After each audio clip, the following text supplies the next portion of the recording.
ఈరోజు దేవుని వాగ్దానం కీర్తనల గ్రంథం 25వ అధ్యాయం 18వ వచనం. నా బాధను నా వేదనను కనుగొనుము, నా పాపములన్నిటినీ క్షమింపుము.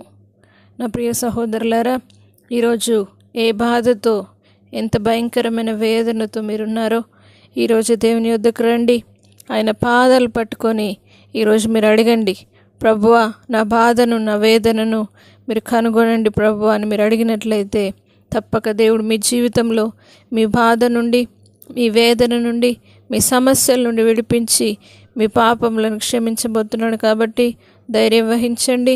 దేవుడే మీ జీవితంలో ఉండి అనేక అద్భుతాలు జరిగించి మీ వేదన అంతటిని కూడా తొలగించి మీ బాధ నుండి దేవుడు విడిపించి మీ జీవితంలో అద్భుత కార్యాలు జరిగిస్తానని వాగ్దానం చేస్తున్నాడు. కాబట్టి నాకు మొర్రపెట్టుము, నాకు నిజముగా మొర్రపెట్టు వారికి నేను సమీపముగా ఉంటానని దేవుడు సెలవిచ్చాడు. కాబట్టి నిజముగా మొర్రపెట్టినట్లయితే తప్పక దేవుడు కార్యం జరిగిస్తాడు.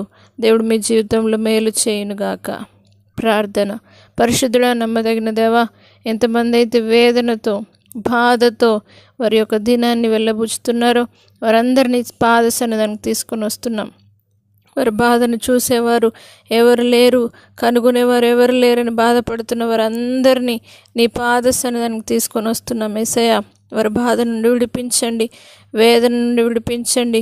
పరిశుద్ధాత్మదేవునికి మొరపెట్టే బిడ్డలు ఉండుటకు ప్రతి ఒక్కరిని ఇప్పుడే దీవించి బలపరిచి నీవే ప్రతి బాధ నుండి విడిపించి వారి పాపములన్నింటినీ మీరు క్షమించి ఈరోజు ప్రతి ఒక్కరిని యొద్దకు వచ్చి మారు మనసు పొంది రక్షణ పొంది నీకు నిజముగా మొరపెట్టే బిడ్డలు ఉండుటకు సహాయము చేయమని నజరేయుడైన యేసు పరిశుద్ధ నామమును బట్టి అడిగి వేడుకుంటున్నాము తండ్రి.